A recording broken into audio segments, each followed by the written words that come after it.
The Exodus of Languages. I had halted to thaw my frozen cheeks when a sound and a sudden movement among the dogs made me start. I had often imagined the first meeting with the Eskimos of the American continent and wondered what it would be like. 3 or 4 miles ahead, a line of black objects stood out against the ice of the fjord. One man detached himself from the party and came running across the ice. These were the men I had come so far to seek from Denmark and from my familiar haunts in Greenland. I had yelled at the dogs in the language of the Greenland Eskimo, and from the expression of the stranger's face, in a flash, I realized that he had understood what I said. I was so delighted to find that the difference in language was so slight that we had not the least difficulty in understanding one another. Across Arctic America by Knud Rasmussen, 1927. Knud Rasmussen wrote about his 32,000-kilometer dog sled journey from Greenland to Siberia with a focus on his meetings with Eskimo, now known as Inuit people. They understood his Greenland dialect of Inuktitut, since the dialects have a common core. They share a common origin, or the same mother language. With migrating people, history shows a divergence of language, which contrasts with a converging trend that is endangering global linguistic diversity today. Languages worldwide are converging to a smaller number as languages like English swallow regional ones. The 3 largest languages of first-language speakers are Mandarin Chinese, Spanish, and English. The value of dominant languages can be seen in its widespread use for business, politics, science, and popular culture. However, these dominant languages are squeezing out valuable local tongues. Linguists estimate that of the approximately 6,500 languages worldwide, about 1/3 are endangered or on the brink of extinction. According to some linguists, the estimated global rate of extinction is 1 language lost every few weeks. If this sounds like the world is losing a species, in a way, it is. When a language is lost, meaning no living person can teach another, a world perspective is lost. Some foreign language expressions simply cannot be translated. Colloquial phrases usually reflect a unique aspect of a culture. For example, Aboriginal languages in Canada and Australia have words that reflect a way of life that is connected closely to the environment. Words can encompass whole situations of time and landscape that differ from an English speaker's experience. The Inuit can describe snow in many specific ways. In Algonquian languages, the grammatical first person is you, so the listener comes first. These views are essential to learn more about the human and the natural world. Botanists have discovered new species of plants after examining the meaning of Aboriginal names of flora that seemed identical. Archaeologists are using languages to track migrations of historical cultures.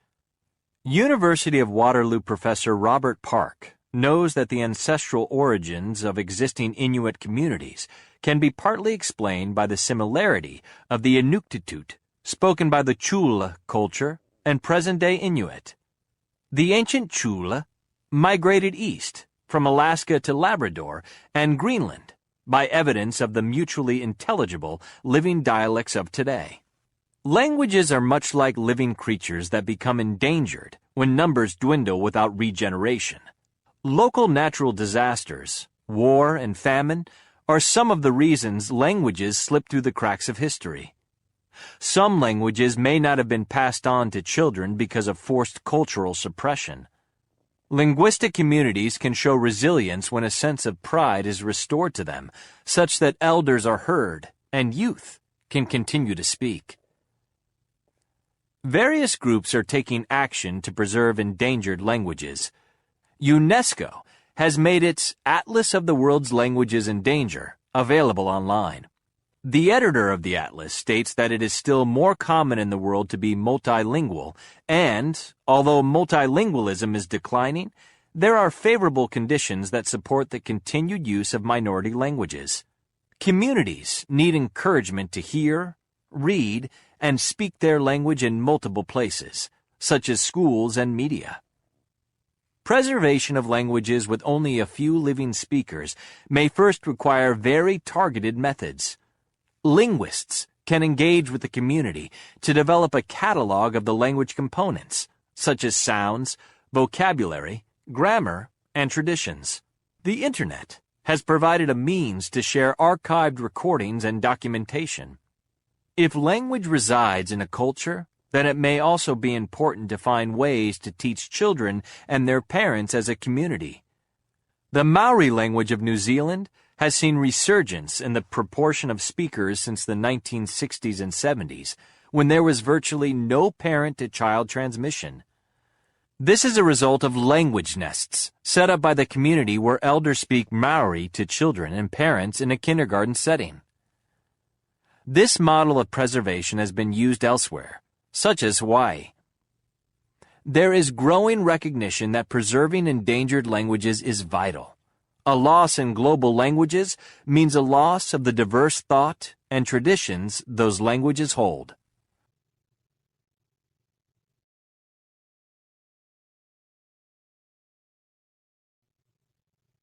In a remote area of the Sierra Madre in northern Mexico, an indigenous group of people, called the Tarahumaras, live in almost total isolation.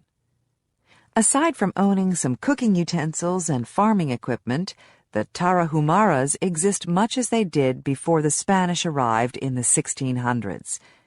They live in caves or in huts made of stone and wood, and they eat what little they can grow on the dry, rugged land.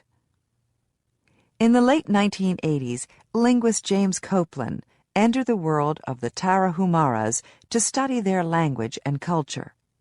Since then, he has been visiting the Tarahumaras 3 or 4 times a year, sometimes spending as much as a month with them.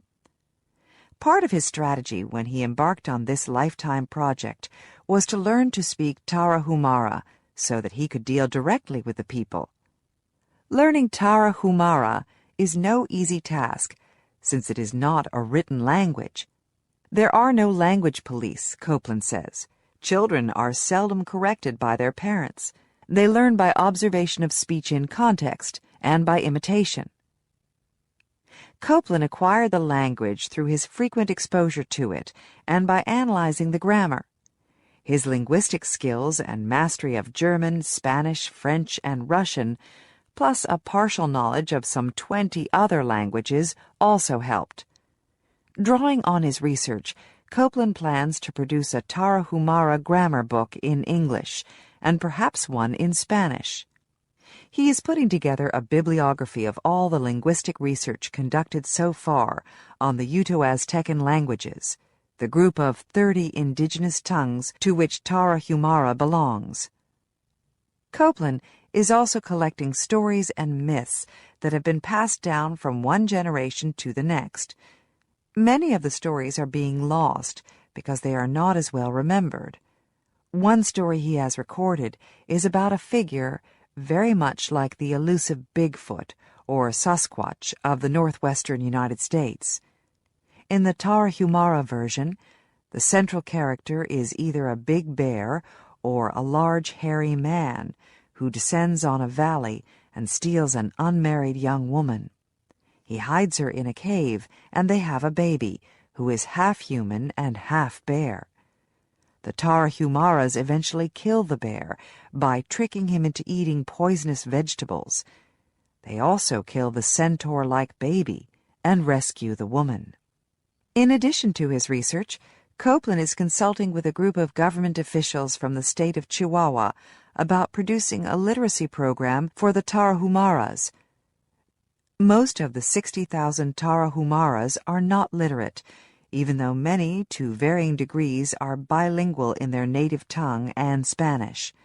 Copeland hopes to convince the officials that the Tarahumaras be taught to read in their native language and in Spanish up to the 6th grade. The Tarahumaras, unlike other indigenous peoples, are not in danger of extinction. But Copeland is not sure what effect the literacy program will have on their culture. Back in the 1600s, contact with the literate world caused some immediate changes in the culture. Since the Spaniards could not pronounce the tribe's real name, Raramuri, they called the people Tarahumaras. Raramuri means children of the sun god. The idea to study the Tarahumaras came to Copeland in 1984, when he discovered that very little research had been done on their language. He made contact with a tribe member through a social worker who worked with the Tarahumaras in the border town of Juarez, Mexico. At first, the tribe member, who had taken the Spanish name of Lorenzo Gonzalez, was very reluctant to cooperate. He told Copeland that no amount of money could buy his language. But after Copeland explained to him what he intended to do with his research and how it would benefit the Tarahumaras, Gonzalez agreed to help. He took Copeland to his village and served as an intermediary. Over a period of a year, our relationship became more intense and warmer, says Copeland. Thanks to him, the Tarahumaras started trusting us and understood what our mission was. Entering the world of the Tarahumaras has been an arduous project for Copeland. To reach their homeland, he must drive 2.5 days from Houston, Texas, across highways, blacktop roads, and finally a 13-mile, 21-kilometer stretch of rugged trail that takes almost a day to maneuver. During the winter, he sleeps in his truck, and in the summer, next to the campfire, in the way of the Tarahumaras. He loads up his vehicle with goods that the Tarahumaras can't easily get, and gives them to the people as a gesture of friendship. The Tarahumaras who don't believe in accumulating wealth take the food and share it among themselves. For Copeland, the experience has not only been academically satisfying, but it also has enriched his life in several ways. I see people rejecting technology and living a very hard traditional life, which offers me another notion about the meaning of progress in the Western tradition, he says. I experience the simplicity of living in nature that I would otherwise only be able to read about. I see a lot of beauty in their sense of sharing and concern for each other.